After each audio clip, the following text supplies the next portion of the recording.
प्राचीन भारत में राजा शिबी नाम के एक महान और न्यायप्रिय शासक थे।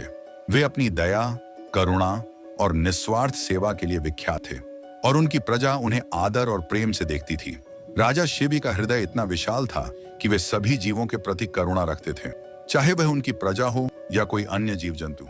एक दिन राजा शिबी अपने महल के सुंदर बगीचे में टहल रहे थे। बगीचे में चारों ओर फूल खिले थे। अचानक राजा शिबी की नजर एक घायल कबूतर पर पड़ी जो जमीन पर गिरा हुआ था।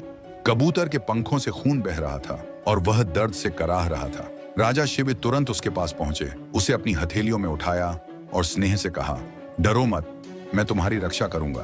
तभी एक शिकारी बाज वहां आ पहुंचा और उसने राजा से कहा, यह कबूतर मेरा शिकार है, मैं भूखा हूं और इसे खाने का अधिकार मेरा है, कृपया इसे मुझे वापस दें।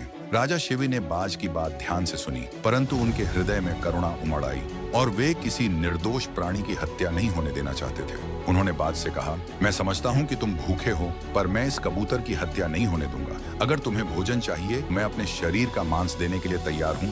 बाज ने राजा की बात सुनकर आश्चर्य से पूछा, क्या तुम सच में अपने शरीर का मांस दोगे?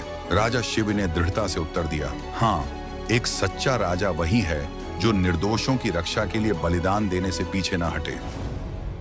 राजा शिबी के इस अद्वितीय बलिदान को देखकर देवताओं ने उनकी परीक्षा लेने का निश्चय किया। जब राजा शिबी ने अपने शरीर का मांस काटने का प्रयास किया, तभी भगवान शिव और भगवान विष्णु प्रकट हुए। वे राजा शिबी की इस निस्वार्थता और अद्वितीय करुणा से अत्यंत प्रसन्न हुए। भगवानों ने राजा शिव से कहा, हे शिवी, तुम्हारी दया और त्याग की भावना ने हमें अत्यंत प्रभावित किया है। तुम सच्चे अर्थों में एक महान और न्यायप्रिय शासक हो। भगवान शिव और विष्णु ने कबूतर को ठीक कर दिया और बाज को भी आशीर्वाद दिया कि वह अपनी भूख शांत कर सके बिना किसी निर्दोष को हानि पहुंचाए।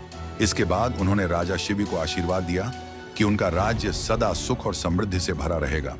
इस घटना के बाद राजा शिबी की महानता और त्याग की कहानी अमर हो गई।